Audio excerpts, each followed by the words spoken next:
The sun's out today, which is nice. I don't think it's going to be raining anyways. And what did I read today? Lots of countries, I guess, trying to flex their muscles, saying they're the most advanced with drones and all that. How about this first one? This one says, China's infatuation with F-22 Raptor continues, claims its hypersonic UAV has better aerodynamics. As it says here, in recent years, China has increasingly focused on benchmarking its military technology against the United States' most advanced fighter aircraft, the F-22 Raptor. Now, China has set its sight on challenging the aerodynamic performance of the F-22 with its latest technological innovation, a new breed of unmanned hypersonic aircraft. Hong Kong-based SCMP claimed that Chinese researchers have developed a new drone that boosts a lift-to-drag ratio of 8.4 during subsonic flight, placing it on par with its American F-22. The lift-to-drag ratio, a key indicator of aerodynamic efficiency, plays a crucial role in an aircraft's ability to resist gravity and maintain flight stability. While the F-22's maximum lift-to-drag ratio is also 8.4, it decreases significantly at supersonic speeds, unlike the Chinese hypersonic drone, which maintains a ratio above 4 even at 6 times the speed of sound, according to the report. This superior aerodynamic efficiency allows the Chinese drone to maneuver effectively at high altitudes and poses a challenge to missile defense systems reliant on predicting flight paths. Notably, the data regarding China's hypersonic vehicles marks a transition from theoretical models to tangible wind tunnel tests conducted with real-world engineering constraints. The report noted that the findings of these wind tunnel tests were documented in the peer-reviewed Chinese academic journal Acta Mechanica Sinica. Nonetheless, if true, the event signifies a significant step forward in China's military aerospace development efforts, as confirmed by Zhang Qinan, a researcher with the Chinese Academy of Sciences. So, is it all it's cracked up to be, as they say in the report? It could be a situation kind of like how a lot of manufacturers, when they come out with, let's say, cameras and so forth, they say, oh, ours has 500 megapixel this and so forth, but then you would look at things like low light performance and all that, it's horrible. So is it really good overall? Who knows? But again, a lot of countries just flexing that they're the best, huh? And this was kind of interesting, as usually when it comes to drones, a lot of people fear about things like privacy and all that, but how about this one? This one says 2024 elections, drone deployment invasion of voters' privacy, EC tells NDC. The Electoral Commission has expressed concern over a leaked strategy by the opposition National Democratic Congress in the Greater Accra region to deploy drones during the upcoming general election. The EC emphasized that such a move would constitute an invasion of voters' electoral privacy and a breach of security protocols, and thus it will not be allowed. The EC's comment comes after the Greater Accra Regional Chairman of the NDC, Emmanuel Niashi Moore, clarified that the deployment of drones is part of the efforts to secure 2 million votes for the party in this year's elections. Mr. Moore said their aim is to strengthen the NDC's monitoring system to prevent potential rigging, adding that preparations were well underway to commence the training of constituency executives on how to use the drones to monitor ground activities. However, speaking to Joy News, Director of Electoral Services at EC, Dr. Serubu Kwakiko, stated that the EC has not received official notification from the NDC regarding the deployment of drones. So if I'm understanding this correctly, basically they want to use the drone just as a regular security camera of sort to get general information on how many people went in and out, just in case there's some kind of, I guess, weird discrepancy afterwards, where if there's a claim that 100,000 people showed up that day, for example, in person to vote, yet the camera, let's just say in an aerial view, showed there was maybe like 1,000 people only, then something's wrong. And with that, they're saying it's a privacy issue, so they can't do it.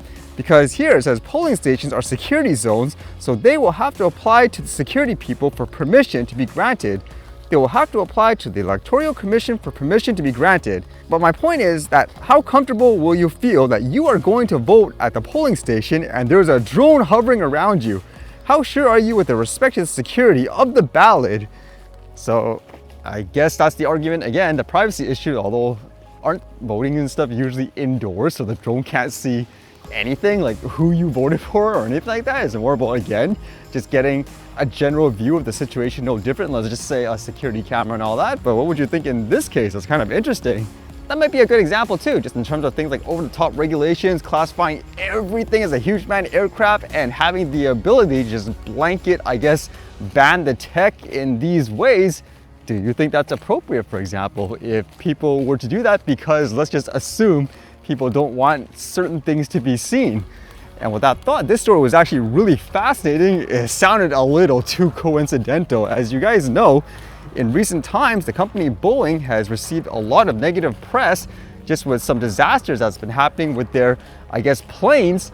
And according to this, there was a whistleblower of sort who was testifying, like an employee, on how the practices have dropped in the company and all that. And after, apparently, when he gave like these little testimonies and all that, magically he was found dead. Like, okay, that doesn't sound suspicious, huh?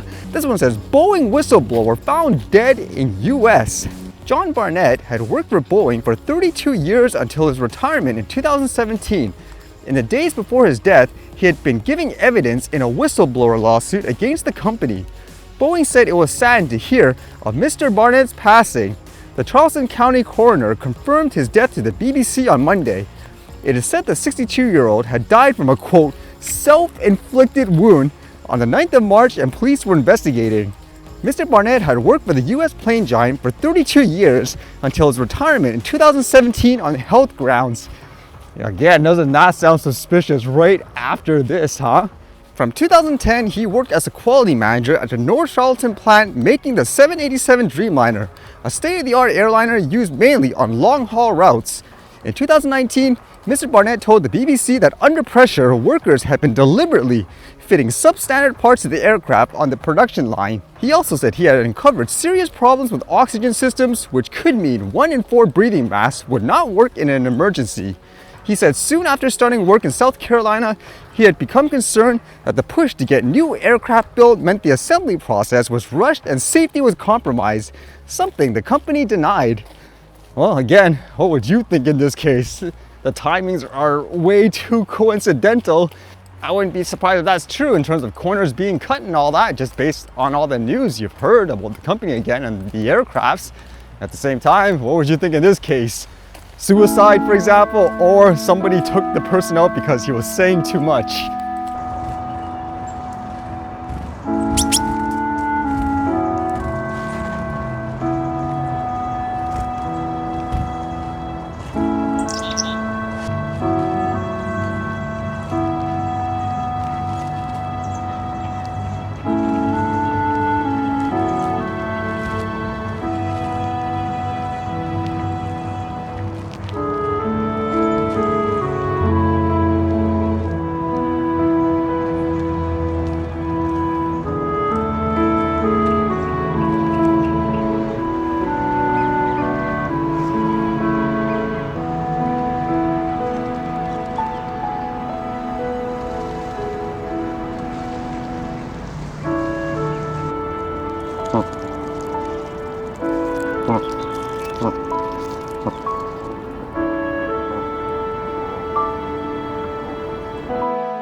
All right, see you guys later.